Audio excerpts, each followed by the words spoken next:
لکه زما د هیواد د دنګو ړنګو محلونو په څیر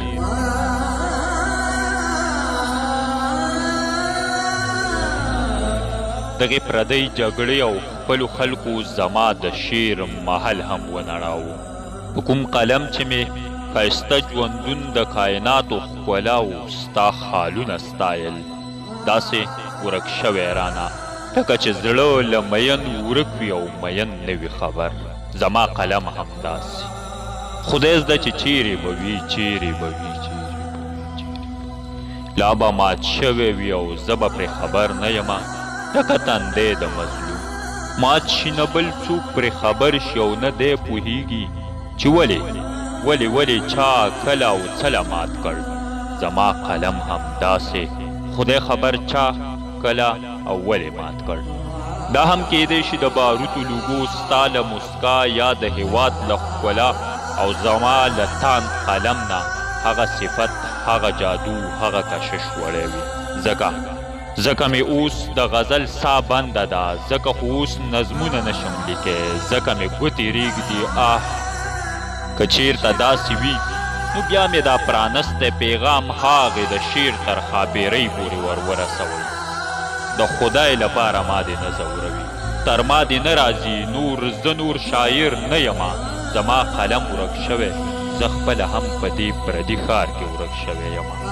دغه پردي له شوره ډک ښار ته چې په کومه شپه د رحمتونو باران لږ شان سکوت ډالۍ کړي، هر خوا چوپتیا خپره شي، زه بیا په دې سکوت کې ایله ځان وپېژنم. ایله دا خپل ځان راته خپل معلوم شي، سر په زنګون کې د ما سترګې مې پټې کړمه، یوه شیبه د سکون سا واخلم. خو شیبه لا نه وي تېره هغه د شعر ښاپېرۍ، هغه زړه سواندې مینه ناکه مهربانه رڼا، د عطارد له ستوري راشي د رڼا په سرعت. زما د زړه د نړېدلي محل ما توره ته کینې او ګونډې ووهي، بیا هغه مات ور په قرار راوډکوي، زما سکوت مات کړي زه سترګې پرانځم. خو هغه مات ورته زه نه پرانځم. څه شیبه وروسته بیا وړې سلګۍ شروع شي، شاید چې زه ورته مغرور او کبرجن ښکارېږم، شاید چې زه ورته مغرور او کبرجن ښکارېږم. خو هغه د شعر ښاپېرۍ، هغه زړه سواندې مینه ناکه مهربانه رڼا، هغه له بلې دنیا له دې خبره نه ده. دغې بدرنګې جګړې او د باروتو لوګي زما د جانان له مسکا، زما د هیواد له ښکلا او زما له تان قلم نه هغه صفت، هغه جادو، هغه کشش وړی دی.